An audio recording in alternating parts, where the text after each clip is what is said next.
Como ustedes verán, estamos cubriendo gran porción de las Escrituras, puesto que estos pasajes son muy narrativos.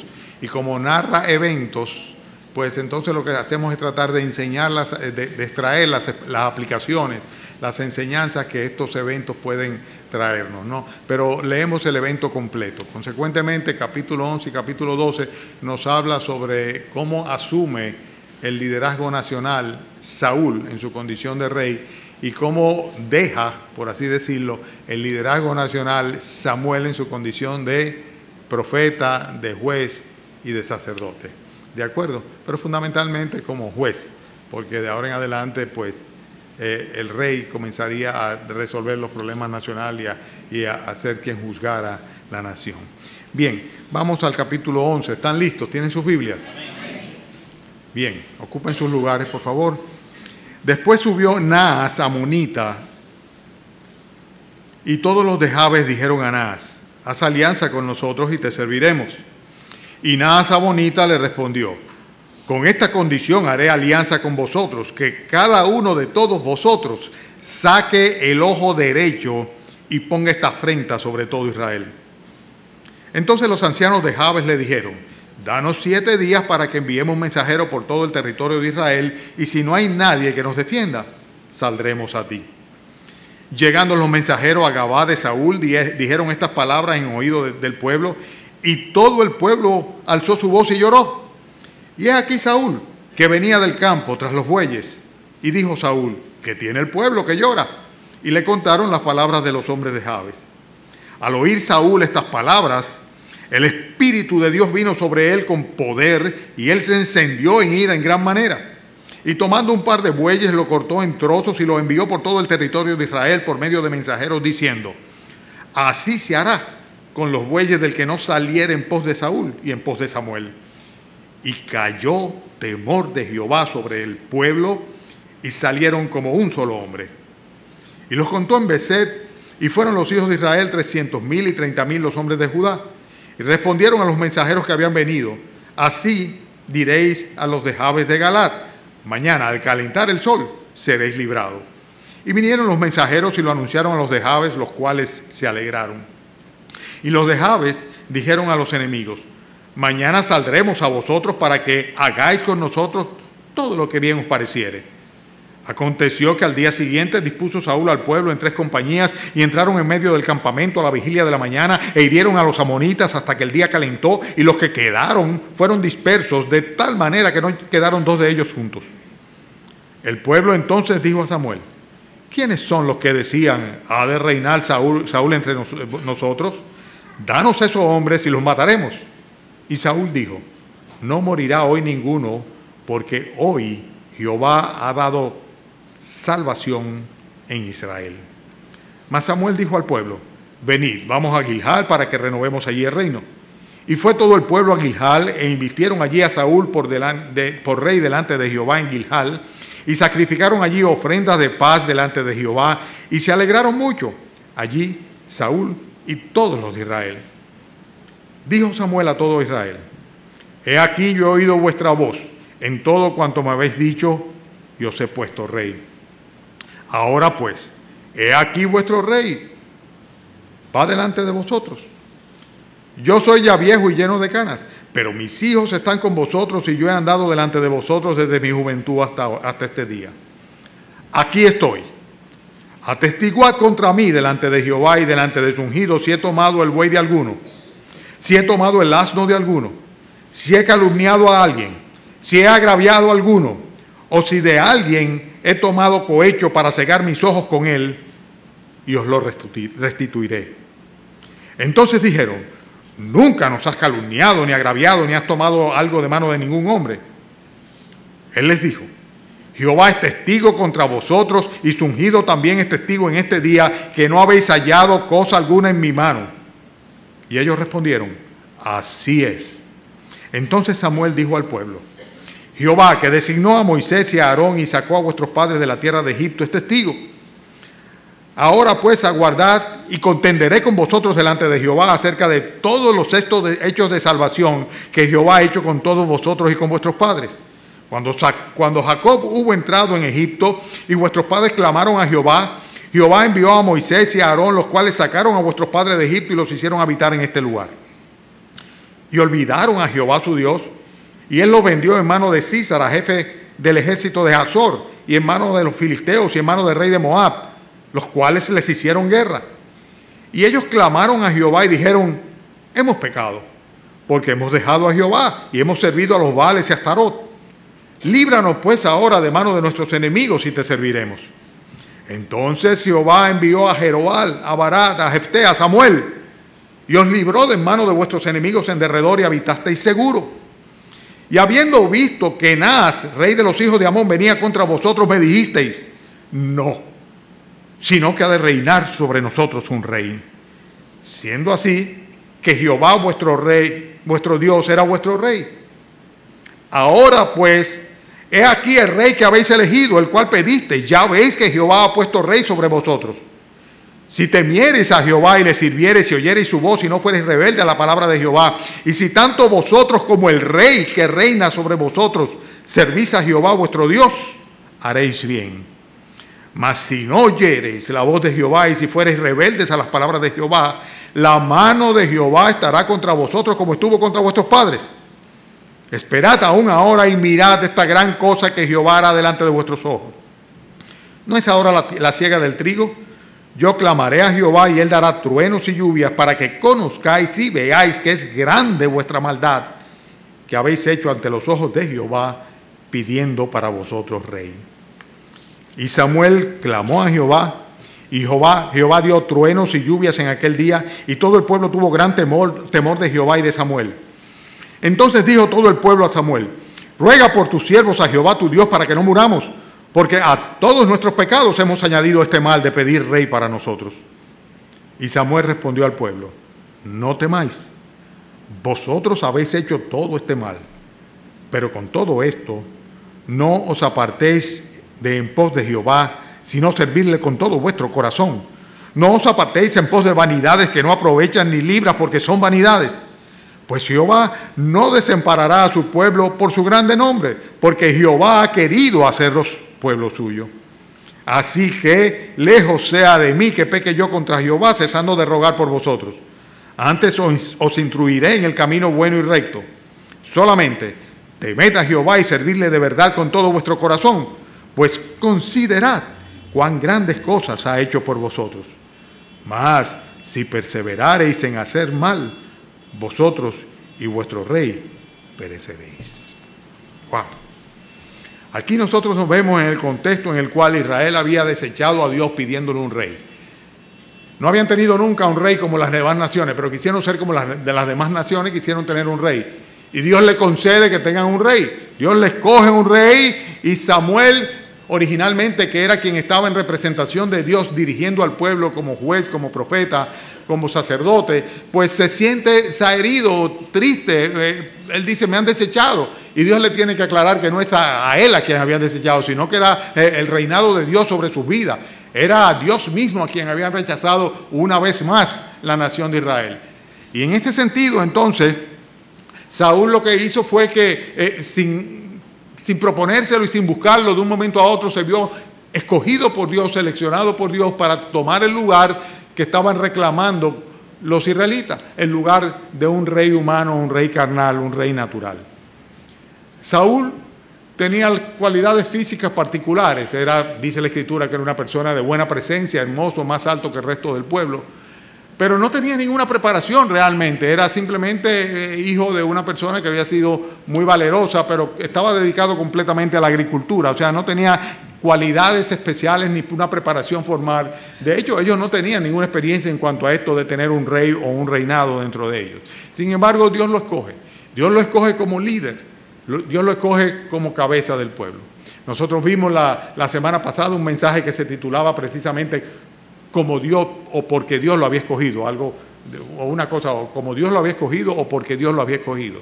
Y vimos entonces que el hecho de que Dios escogiera a Saúl tuvo una serie de implicaciones sobre el propio Saúl y sobre toda la nación también.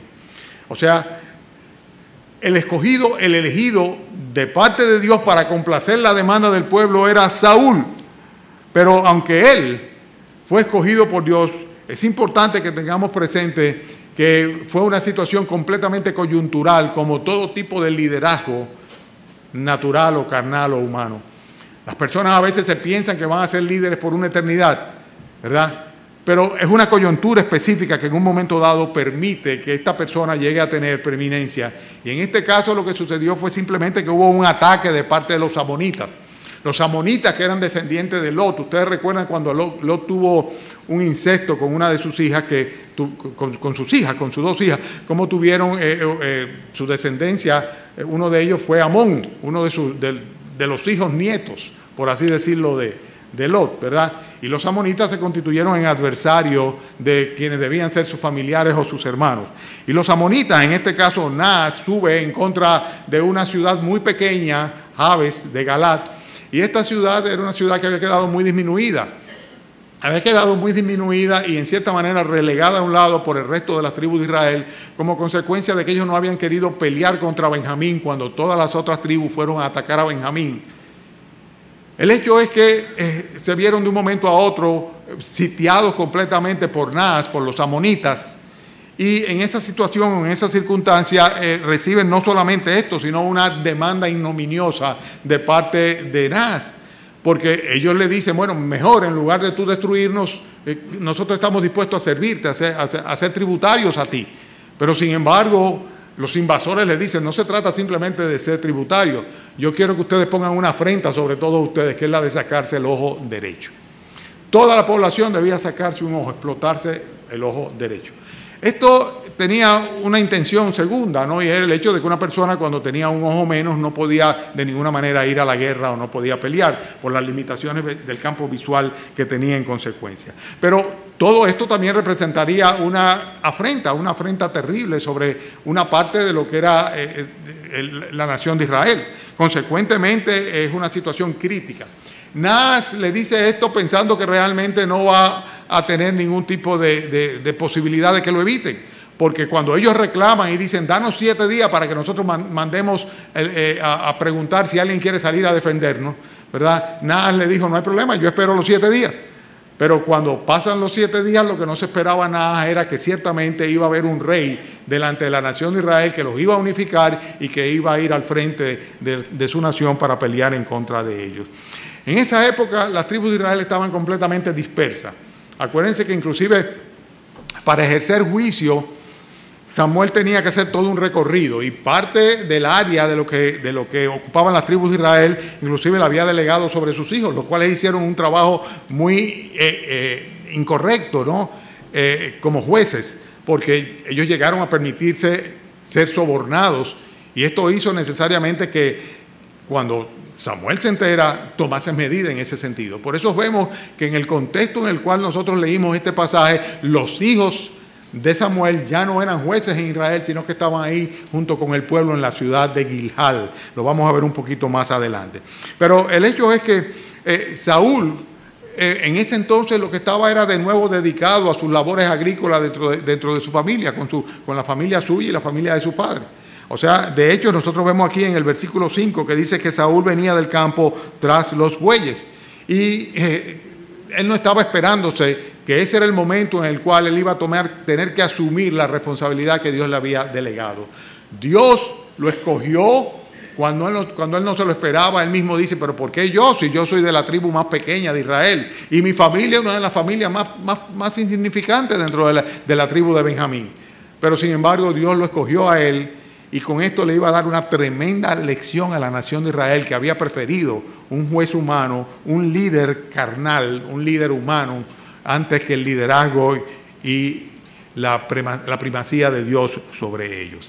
Consecuentemente, nosotros vemos que hay un liderazgo que es lo que yo he llamado un liderazgo carnal, un liderazgo humano. Este liderazgo humano o carnal viene sencillamente porque Dios lo permite. La Escritura dice que toda autoridad ha sido seleccionada por Dios, escogida por Dios. Consecuentemente exhorta a los cristianos a someterse a toda autoridad, porque dice que toda autoridad ha sido por Dios establecida. O sea, Dios establece una posición, una autoridad y permite, Él escoge personas que ocupen esos lugares. A veces son personas que no es muy frecuente que no sean personas dignas de ese lugar. En el caso de Saúl, nosotros vamos a ver que él no va a ejercer con dignidad esa responsabilidad, pero simplemente era el ungido de Jehová. Tan el ungido de Jehová es que recuérdense que David posteriormente se va a cuidar de no tocarlo, porque era el ungido de Jehová, fue la persona que Dios ungió, que Dios preparó para eso. Y lo primero que nosotros vemos en el liderazgo carnal o temporal o humano es el líder humano, el líder carnal, es aquella persona que coyunturalmente Dios coloca en una posición con el propósito de que le sirva a él y a los suyos. En este caso nosotros vemos cómo, a pesar de que Saúl no estaba en eso, sin embargo el Señor va a obligarlo a asumir el rol para el cual ya había sido previamente reconocido o ungido por el profeta Samuel. En segundo lugar, vemos en cuanto a este liderazgo espiritual, no carnal, aquí, en contraste con el liderazgo, el título del mensaje de hoy es dos liderazgos, o dos tipos de líderes, dos tipos de liderazgo, ¿no? El liderazgo carnal versus el espiritual, ¿verdad? El liderazgo carnal lo vemos en el ejemplo de Saúl y el espiritual en el ejemplo de Samuel, por el capítulo 11 y capítulo 12. Entonces, en cuanto a este liderazgo carnal, la segunda cosa que vemos, los versículos que van al 6 y el 7, es el hecho de que para poder tener buenos resultados requiere necesariamente del favor de Dios. Riegan la voz, llega a Gabá de Saúl, o sea, a la ciudad donde estaba Saúl. Saúl se entera de que todo el mundo está al grito, llorando, indignado, lamentándose de lo que estaba por sucederle a la ciudad de Jabes y a los habitantes de ese lugar, a sus hermanos, y consecuentemente pregunta, ¿qué es lo que está pasando? ¿Por qué llora la gente? Y la respuesta es muy simple, le informan la afrenta a la que estaban expuestos al tener que sacarse un ojo o sencillamente dejarse destruir por estos amonitas. Y entonces en ese momento nosotros vemos cómo Dios produce en Saúl un sentimiento de indignación y de coraje. Dice el versículo 6 que el Espíritu de Dios vino sobre él, ¿cómo dice? ¿Tiene sus Biblias? Dice que el Espíritu de Dios vino sobre él con poder, dice, y se encendió en ira en gran manera. O sea, hay una indignación que se manifiesta con un sentimiento de ira o de repulsión hacia aquella situación, y esto es una obra producida precisamente por el Espíritu de Dios. En aquel entonces, ya lo habíamos explicado, el Espíritu Santo no estaba permanentemente en una persona, sino que venía sobre esa persona para capacitarlo en un momento dado para llevar a cabo una misión específica. Entonces Saúl es poseído, por así decirlo, por el Espíritu Santo y inmediatamente asume la autoridad que tenía y está dispuesto a castigar cualquier tipo de oposición o rebeldía contra el mandato que él da. Fíjense que él toma de sus propios bueyes y lo picotea. Y eso hace referencia a lo que había sucedido ya antes en el libro de Jueces con la esposa de un levita, ¿verdad? Que fue lo que trajo como consecuencia el ataque de las otras 11 tribus en contra de Benjamín. Pero no nos vamos a meter ahí porque tal vez ustedes no se acuerdan de ese episodio, de ese pasaje. Pero sea como sea, picotea el buey, lo manda a todos lados y le dice: a los bueyes de todos ustedes se los voy a picotear, a menos que ustedes vengan a pelear junto con nosotros. Y realmente yo no creo que haya sido, por lo que dice el texto, el temor a perder los bueyes, que son muy importantes, sobre todo para un conglomerado agrícola fundamentalmente, que era lo que estaban dedicados en esa época las diferentes tribus de Israel, sino que fundamentalmente es el hecho de que Dios obra, y dice el versículo 7, que cayó el temor de Jehová sobre el pueblo y salieron como un solo hombre. Salieron como un solo hombre. Dios utiliza la amenaza, ¿verdad? Pero realmente más que la amenaza fue simplemente el temor que le dio Dios a todos por la situación que estaba sucediendo y frente al mandato autoritario de Saúl, que por primera vez asumía las responsabilidades que conllevaba el hecho de ser rey de la nación, que todavía, por así decirlo, no era ni siquiera una nación. Pero, en fin, eran una serie de tribus dispersas, básicamente. Pero, en fin, el hecho es que se apoya Saúl en el liderazgo espiritual de Samuel, manda un mensaje, ¿verdad?, que dice que es necesario que vengan en pos de Saúl y en pos de Samuel, apoyándose en el liderazgo de Samuel, que era reconocido por todos, indicándole hacia la nación que junto con él, en su liderazgo carnal, natural o humano, había un líder que ya había sido probado, el líder espiritual que había juzgado también a la nación durante ya más de 20 años. Sea como sea, el temor de Dios es lo que unifica a la nación. Dice que salieron como un solo hombre, salen como un solo hombre y Dios le concede la victoria. Versículo 11 dice que hirieron a los amonitas hasta que el día calentó y los que quedaron fueron completamente dispersos. Dios había transformado la circunstancia a fin de que se cumpliese el propósito de él, de que Saúl respondiera a la unción o al llamado, a la responsabilidad que Dios le había dado. Y de un momento a otro había provocado una invasión sobre uno de los pueblos, una de las ciudades de los israelitas. Y esto hizo que hubiera una indignación por la demanda, por el propósito que tenían estos invasores y una indignación generalizada que se produce como consecuencia de la indignación que previamente Dios había producido en el corazón del propio Saúl cuando se enteró de lo que estaba pasando. Y Saúl entonces es impulsado por el Señor a fin de que él convoque a todas las naciones, a todas las tribus, se unan y salgan en pos de los amonitas a favor de Jabes Galaad con el propósito de liberarlo. Realmente es Dios quien obra a través de los líderes cuando lo hace a su favor, ¿no? O sea, quisiéramos atribuirle la victoria a Saúl, realmente no es de Saúl. Si Samuel quisiera robársela, tampoco es de Samuel, sino que dice el texto de una manera muy clara que Dios fue que obró porque el temor de Jehová cayó sobre todos ellos, los unificó y luego le dio una gran victoria. Estamos hablando del liderazgo natural, carnal, o no espiritual, sino el liderazgo humano, ¿no? El liderazgo humano, liderazgo carnal.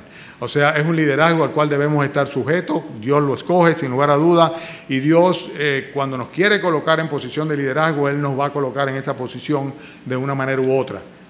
Y esto es algo que casi siempre lo vemos en función de las personas que están gobernando, pero en un grado u otro, cada uno de nosotros, aunque sea en lo interno de nuestras familias, ejercemos alguna posición de liderazgo, en nuestro trabajo, en nuestra familia, en la universidad, en donde quiera que nos encontremos. Y debemos hacerlo, o sea, debemos ejercer ese liderazgo. Entonces, el liderazgo carnal requiere del favor de Dios por igual para hacer su trabajo y además de esto, necesita el respaldo de la mayoría. Necesita el respaldo de la mayoría. Dice en los versículos 12 en adelante que el pueblo entonces le dijo a Samuel: ¿quiénes son los que decían ha de reinar Saúl sobre nosotros? Danos esos hombres para que los matemos. Y Saúl dijo: no morirá hoy ninguno. Se produce una especie de amnistía general.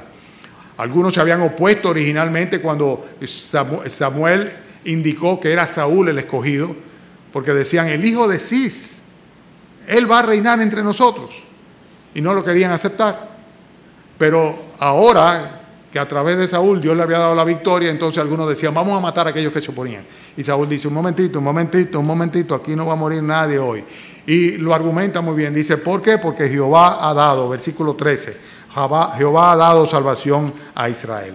Él le da la gloria al Señor por la victoria. Y entonces, a partir de ese momento, Samuel propone que de una manera formal haya un reconocimiento nacional de la posición de rey que había sido endilgada a Saúl. Consecuentemente, se va a realizar una investidura real. Se va a la ciudad de Gilgal, ciudad importante, lugar de adoración en ese momento. Y dice el versículo 15 que todo el pueblo fue a Gilgal e invistieron allí a Saúl por rey.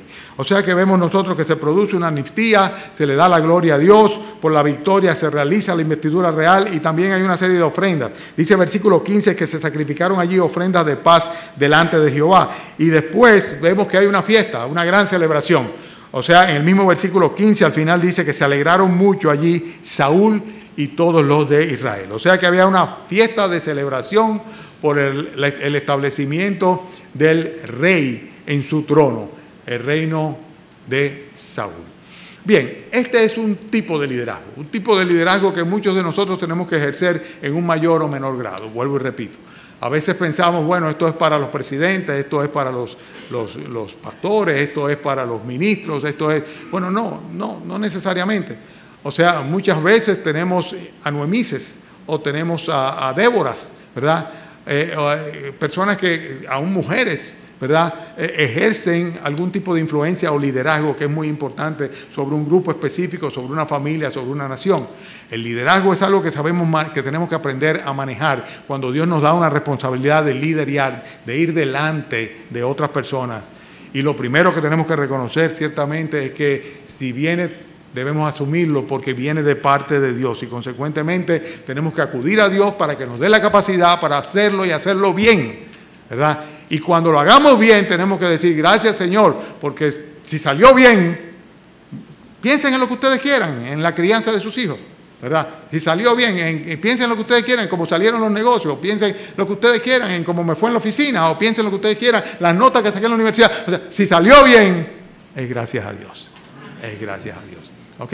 O sea que los líderes deben estar supeditados a Dios, deben ser considerados, respetados, reconocidos por todos, pero realmente la gloria debe llevársela siempre el Señor. Pero yo quiero contrastar el capítulo 11 con el capítulo 12, que ahí es donde viene la enseñanza, el liderazgo espiritual. Ahí sí que yo quiero confrontarlos a todos ustedes, ¿verdad?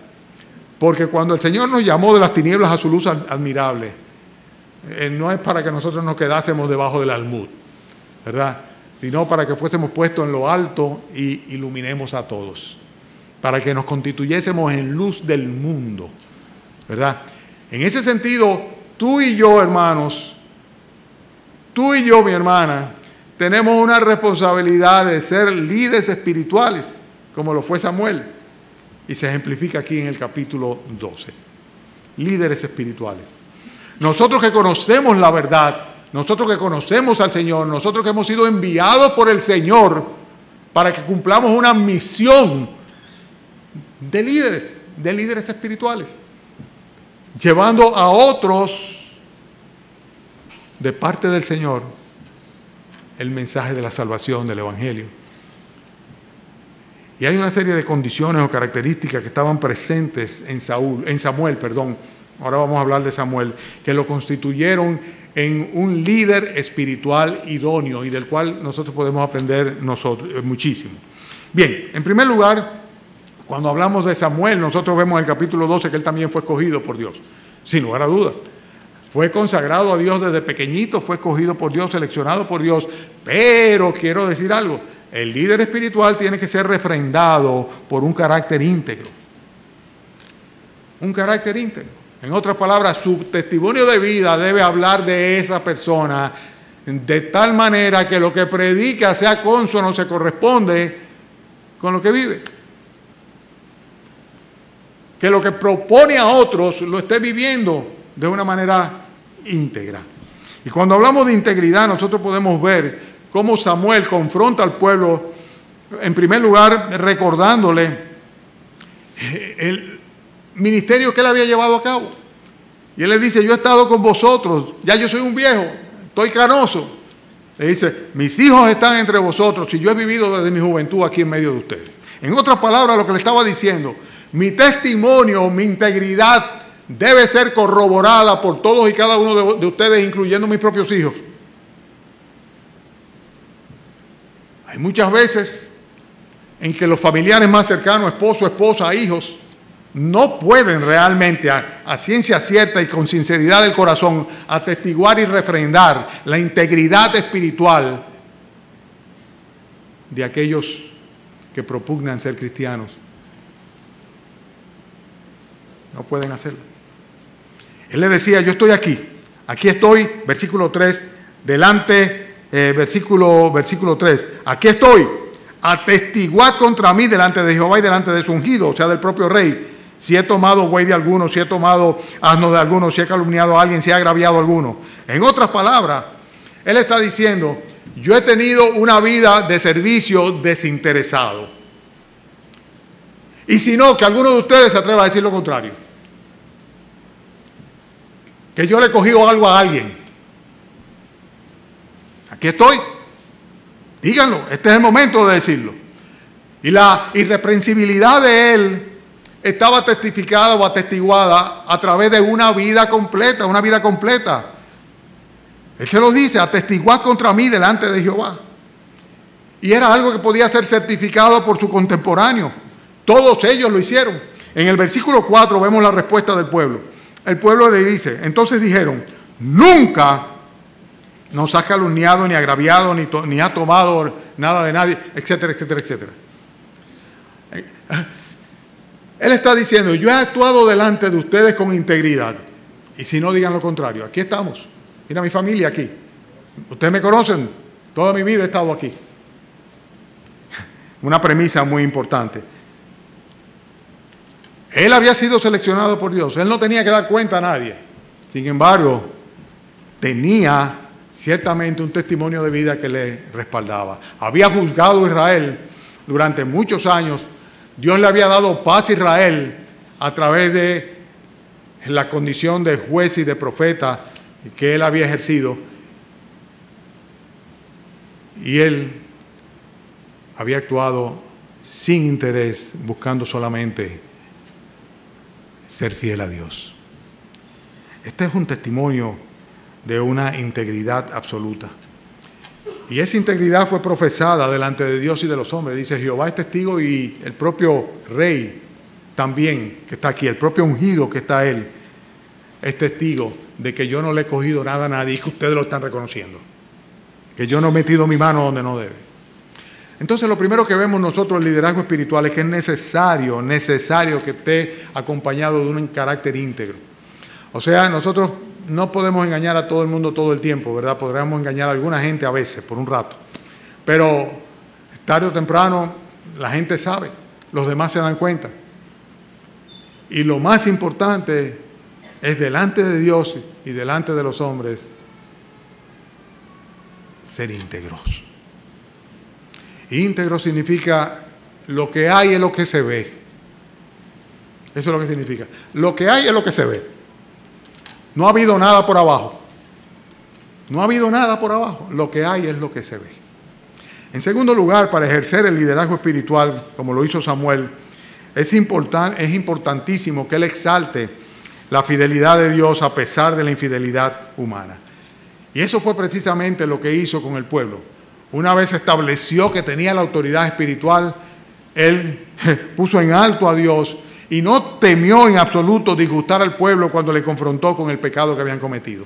Nosotros vemos en el versículo 7 que le hizo, bueno, todos los versículos que van desde el 6 hasta el 12, es una especie de recuento histórico. Pero en el versículo 7 le dice él, ok, está bien, estamos claros, ¿verdad? Yo tengo la autoridad para decírselo. Pues miren, versículo 7, ahora pues aguardad, que les voy a decir palabritas suaves. ¿Dice eso el versículo 7? ¿Qué dice? Y contenderé con vosotros. En otras palabras, basado en mi testimonio de vida, ahora yo voy a confrontarles a ustedes. Él hace memoria de las misericordias de Dios para con ellos, los versículos que van del 7 al 11, y les dice cómo ellos una vez y otra vez pecaron en contra de Dios, y cuando venían los filisteos y cuando venían los amonitas y cuando venían los impíos y le oprimían, entonces clamaban a Dios y cómo Dios había tenido misericordia. Y en ese tener misericordia desde Moisés y Aarón, que se los mandó para que los sacaran de Egipto, de la esclavitud egipcia, luego le mandó a Jerobal, que no es otro que Gedeón, ¿verdad? Y le mandó a Barat, y le mandó a Sansón, y le mandó a diferentes jueces, y finalmente al propio Samuel, él se incluye, dice, y a mí me mandó también, para traerles a ustedes paz, para que hubiese justicia en medio de ustedes. Pero sin embargo, una vez y otra vez y otra vez, a pesar de que Dios proveyó el liderazgo apropiado, ustedes finalmente, cuando el problema estaba en ustedes, en el pecado, cometieron un pecado todavía mayor, que fue el rechazar a Dios. A pesar de que Dios había juzgado correctamente, había puesto a las personas idóneas delante de ustedes. Les recuerda consecuentemente la provisión del liderazgo que había tenido de parte de Dios y les recrimina cómo ellos prefirieron tener un rey humano, un rey carnal, un rey temporal, a tener el reinado de Dios sobre sus vidas. Versículo 12. Ellos dijeron, no, sino que ha de reinar sobre nosotros un rey, siendo así que Jehová vuestro Dios era vuestro rey. El liderazgo espiritual requiere lealtad. Lealtad. El pueblo había sido un pueblo desleal, pero Samuel no. Samuel fue fiel al Señor, ¿verdad? Y parte de su fidelidad estaba en que él simplemente amonestó con coraje a una nación completa como consecuencia del pecado que habían cometido, desechando a Dios en sus vidas y prefiriendo seguir a hombres. Si nosotros queremos ejercer con idoneidad y eficacia el liderazgo espiritual en nuestras vidas,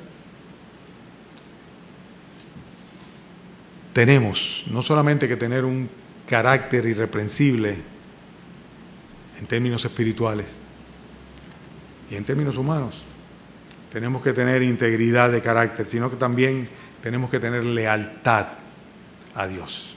Tenemos que ser fieles, tenemos que ser constantes. Y tú dirás, pastor, todo esto está muy bien, pero parece un mensaje para otros pastores. No, yo no lo veo así. Yo no lo veo así. Samuel no se estaba refiriendo a toda la nación, estaba dirigiendo al pueblo. Es cierto que él era un líder espiritual puesto por Dios, no cabe duda, pero estaba reprendiendo al pueblo en su totalidad, porque cada uno de ellos había actuado infiel, con infidelidad delante del Señor, y consecuentemente él, que había permanecido fiel, estaba asumiendo su responsabilidad. La que ellos no asumieron para consigo mismos, para con su familia, para con sus hijos, sino que se fueron tras los vales y se dejaron arrastrar una y otra vez. Entonces es importante lealtad a Dios antes que a los hombres. Tercera característica de Samuel es cómo él cumple con su ministerio, trayendo con fidelidad el mensaje de Dios. Los versículos que van del 13 al 15. Por ejemplo, en el versículo 13 le dice: ahora pues, he aquí el rey que habéis elegido, el cual pedisteis. Ya ves que Jehová ha puesto rey sobre vosotros. Y les dice, ¿están siguiéndome? Si temiereis a Jehová y le sirviereis y oyereis su voz y no fuereis rebelde a la palabra de Jehová, si tanto vosotros como el rey que reina sobre vosotros servís a Jehová con vuestro Dios, haréis bien. Mas si no oyereis la voz de Jehová y fuereis rebelde a la palabra que de Jehová, la mano de Jehová estará contra vosotros como estuvo contra vuestros padres. Y lo primero que hace, cumpliendo con su ministerio, es exhortarle.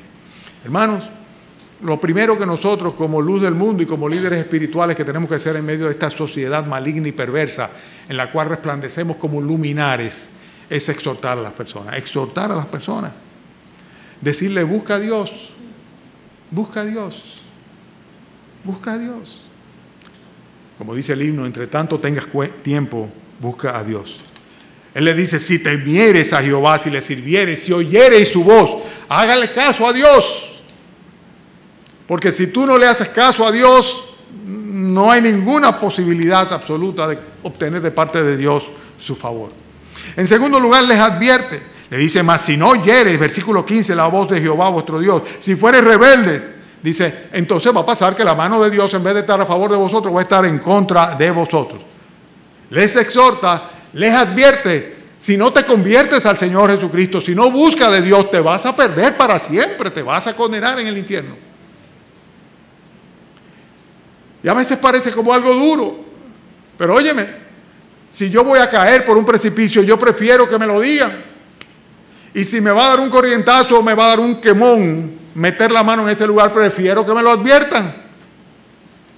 Y nuestro liderazgo espiritual nos obliga no solamente a exhortar, busca al Señor, tú sabes que en el Señor te dan llenas todas tus necesidades. No, es advertirle también, advertirle la condenación que está por delante. La misma que te advierto yo en esta mañana a ti, si tú no tienes a Jesucristo en tu corazón y tus pecados no han sido perdonados, si no tienes la certeza de que si mueres ahora, vas a ver el rostro del Señor inmediatamente, como decía el apóstol Pablo, que estaba confiado en que el día que cerrara los ojos aquí estaría en la presencia de Dios. Pero si no, yo te advierto y te advierto de todo corazón, que si tú no oyes la voz de Dios, si eres rebelde a Dios, si no te quieres entregar a Dios y convertirte a Dios, estás corriendo un riesgo enorme porque Dios va a estar contra tuyo. Y consecuentemente lo único que te espera es la consecuencia de tu pecado, la muerte y la condenación. Porque la Biblia lo dice, la paga del pecado es la muerte, la consecuencia del pecar es la muerte y es la condenación. O sea que Samuel estaba cumpliendo con su ministerio, estaba trayendo el mensaje de Dios fielmente. Fíjense los versículos que van del 16 al 19. Ahí le reprende grandemente, le contrista, ¿verdad? Le dice, para que veáis, para que conozcáis, versículo 17, por la mitad, dice, y que Jehová es grande, que la maldad que habéis hecho. Dice, inclusive les voy a dar una manifestación, una prueba. y oró al Señor, y en una época en la cual era el tiempo de la cosecha, no era tiempo de lluvia, todo lo contrario. La lluvia, cuando están en tiempo de cosecha, lo que hace es que el trigo se pierda, que el grano se pierda, se caiga, o sea, tumba el grano y se pierde en la tierra. Y en una época en la cual no llovía nunca, dice, ustedes van a ver el poder de Dios. Y sucede el evento de que comienza a tronar y a llover a una manera tal en el cual ellos se atemorizan todos y terminan confesando sus pecados. En el versículo 19 dicen todo el pueblo a Samuel: ruega por tus siervos a Jehová tu Dios para que no muramos, porque a todos nuestros pecados hemos añadido este mal de pedir rey para nosotros. Samuel les exhorta, les advierte, les reprende, les contrista, y además de todo esto les anima a, con todo y su pecado, buscar a Dios. A buscar a Dios. Nosotros vemos que en el versículo 20, como si fuera cambiando de tónica, ¿verdad? Samuel respondió al pueblo: no temáis, vosotros habéis hecho todo este mal, pero con todo eso no os apartéis de en pos de Jehová, sino servidle con todo vuestro corazón. En otras palabras, Él sabe que tenemos un Dios clemente, que está dispuesto a perdonar al pecador, que entregó a su Hijo unigénito, a Jesucristo, en una cruz para que todo aquel que en Él crea no se pierda, para que tenga la vida eterna. Aquel que es capaz de darnos como un regalo lo que nosotros por nuestros méritos no podemos alcanzar, que es la salvación, la gloria, un lugar en el cielo junto a Él. Si nos contristamos, si nos decidimos a cambiar nuestras vidas, si nos entregamos al Señor de todo corazón, no tenemos por qué teméis, no temáis, vosotros habéis hecho todo este mal, pero sin embargo, dice, no os apartéis de Dios, no os apartéis del Señor, sírvele con todo tu corazón. Claro que sí, como líderes espirituales tenemos que exhortar, tenemos que advertir, tenemos que reprender, tenemos que contristar a las personas y tenemos que animarle a corregir, a enmendar sus caminos, a venir de frente al Señor. Dice la Escritura de parte del Señor que si tus pecados son rojos como la grana, coloradito, dice, Él los volverá como blanca lana. Pero tienes que arrepentirte de tu pecado. Si quieres seguir viviendo la misma vida que has vivido para siempre, entonces no pretendas tener el favor de Dios absolutamente. Que has metido la pata muchas veces, que para colmo pediste un rey para ti, que hay otra persona, otra prioridad en tu vida, otro ídolo en tu vida, alguien que ocupe el lugar de Dios, algo o alguien que es más importante que todo para ti antes que Dios. Bueno, ok, perfecto, metiste la pata. Ok, pero arrepiéntete, no temas. Porque si realmente de todo corazón tú te vuelves a Dios, si le entregas tu vida, si te arrepientes de tu pecado, si enmiendas tu actuar, dice, entonces vas a obtener el favor de Dios. ¿Qué es lo que le está diciendo acá? Por eso hay una advertencia múltiple. Luego que le dice, servid a Jehová con todo el corazón, dice, no os apartéis en pos de vanidades que no aprovechan ni libran, porque son vanidades. Y ahí vemos el primer problema. ¿Verdad? Apartar en pos de vanidades. Después dice, Jehová no desamparará a su pueblo por su grande nombre. Y les recuerda que Jehová había querido hacerles pueblo suyo. El liderazgo espiritual cumple con su ministerio, trayendo fielmente el mensaje de Dios. Pero no se queda ahí. Ellos le dicen, ora a Dios, porque vamos a ser aniquilados, vamos a ser muertos. Cuando ven las tormentas y los truenos, se pasó todo el día lloviendo y tronando y lloviendo a cántaro, y era una calamidad en esa época. Entonces, la respuesta del versículo 23 de Samuel es interesantísima. Cuando le dice, así que lejos sea de mí, ¿qué dice? Que peque yo contra Jehová, cesando de rogar por vosotros. ¡Wow! O sea que si yo no oro, yo estoy pecando. ¿Sí? Exactamente. Eso es lo que dice. No dice otra cosa. O sea, que él como líder espiritual tenía una conciencia absoluta y total de su deber de ser intercesor delante de Dios. Porque si no, estaba faltando delante de Dios, pecando. Yo entiendo perfectamente bien por qué los apóstoles le dijeron a los hermanos en la iglesia primitiva, busquen entre vosotros 7 varones de buen testimonio a quien encarguemos las cosas que deben suceder. Fueron elegidos los diáconos.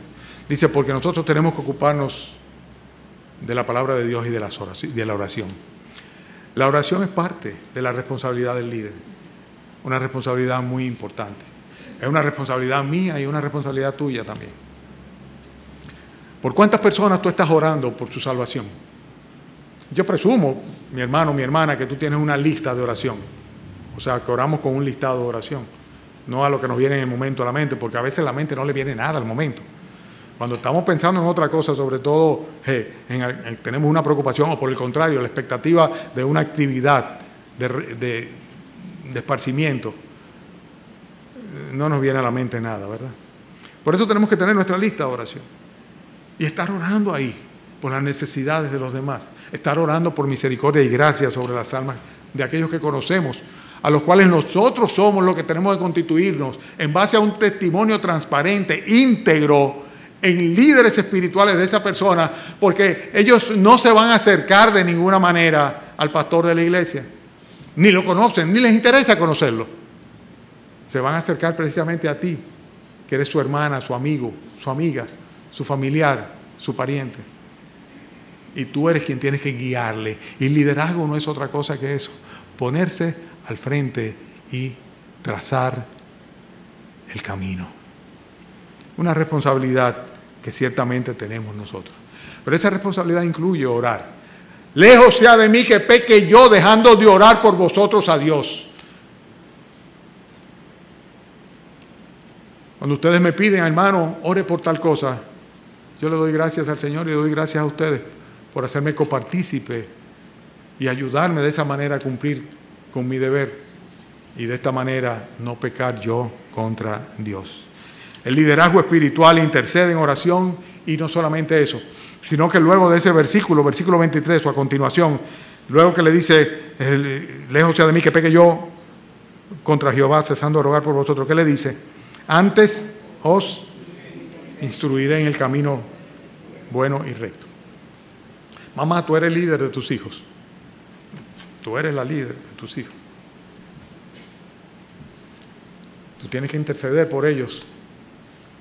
Papá, tú también. Pero tú eres la líder, mamá, en la mayor parte del tiempo. Tú eres que pasa más tiempo, tú eres que modela, ¿verdad?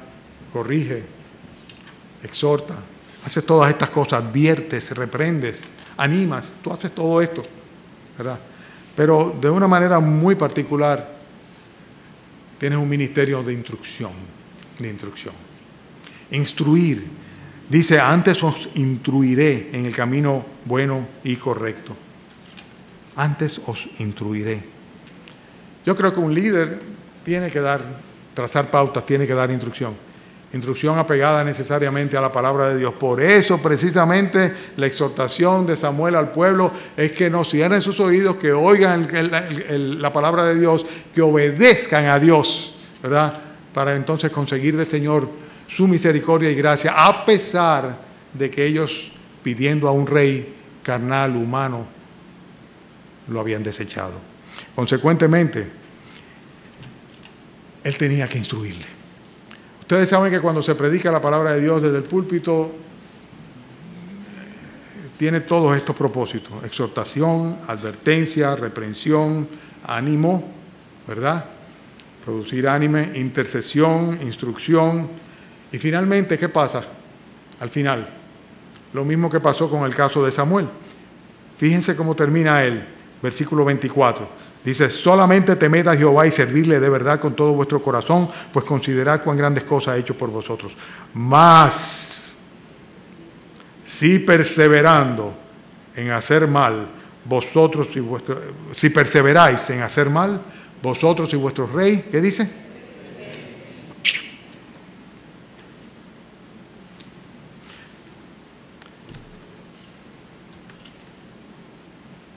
La responsabilidad individual se les deja a cada quien. Es triste cuando una persona ha sido instruida, advertida, amonestada, ejemplificada, atestiguada, si se quiere decir así, animada, acompañada, amonestada, advertida, todo lo que tú quieras. Y sin embargo, rechaza a Jesucristo, rechaza cambiar su vida. Algunos inclusive tienen emocionalmente la actitud correcta, pero en la práctica su corazón siguen siendo cautivos de otras cosas, Por eso dice, servid de verdad con todo vuestro corazón, pero no perseveres haciendo lo malo. Servirle a Jehová con todo tu corazón. Dice, porque si no, tanto ustedes como vuestro rey pereceréis.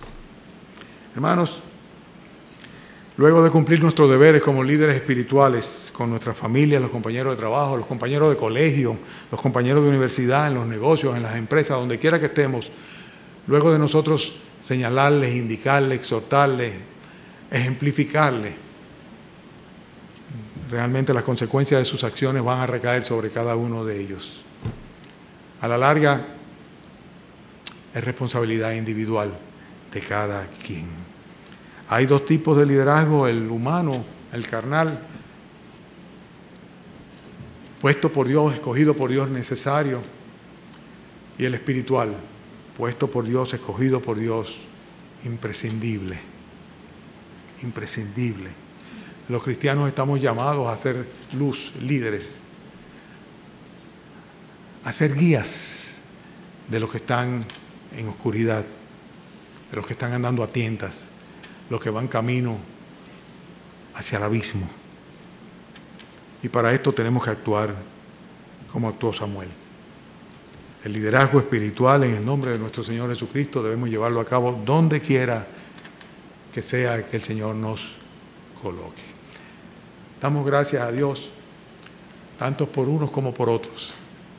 Y cuando se conjugan los dos, como era el caso de Samuel, que tenía el liderazgo nacional, el liderazgo humano, puesto por Dios concomitantemente con el liderazgo espiritual, entonces era un motivo, como dice la Escritura, de regocijo y de paz para toda la nación.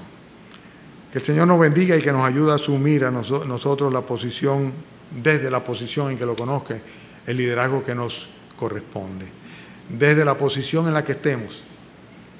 Les voy a poner una ilustración ya que me vino ahora a la mente.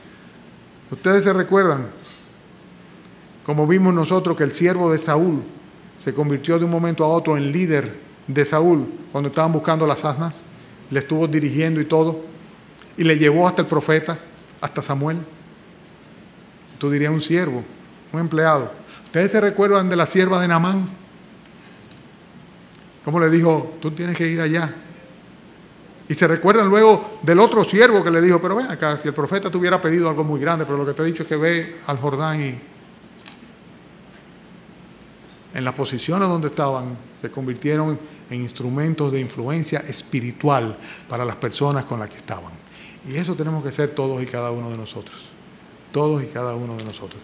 Y si acaso alguno, habiendo recibido el testimonio en esta misma mañana de su necesidad de arrepentimiento y de conversión de todo corazón hacia Dios, a fin de servirle a Él, a nuestro Señor Jesucristo, pura y simplemente porque Él es quien nos rescata del pecado, de la muerte y de la condenación, sustituyéndonos, muriendo en una cruz. Si después de esa exhortación nosotros nos obtemperamos al llamado, no hacemos lo que nos corresponde y no nos humillamos delante de Él y le pedimos perdón, pues sencillamente es responsabilidad de cada uno de nosotros. Ahí no hay más nada que hacer. Cumplamos nosotros con nuestra parte, que la otra parte es la que Dios hace. Oremos. Señor, damos gracias, Padre, por tu Hijo Jesucristo y la salvación que en Él tenemos. Y damos gracias, Señor, por el honor que nos concedes, Padre, desde el momento en que nos salvaste, de constituirnos, Señor, en sal de la tierra y luz de este mundo, Señor. Y damos gracias, Padre, por la manera como tú utilizas tu palabra y a tus siervos que les ponen, Señor, a fin de que los pecadores sean exhortados, advertidos, contristados, animados, impelidos, Señor, a arrepentirse de sus pecados y a recibir el perdón y la vida eterna. Oh Señor, intercedemos esta mañana en oración por aquellos que amamos, tal vez algunos de los que está aquí en esta mañana que todavía no tiene el perdón de sus pecados y que todavía, Señor, no ha decidido incondicionalmente seguirte de todo corazón. Para que no perezca, Señor. Para que no perezca, Señor. Te lo pedimos en el nombre de Cristo Jesús. Amén.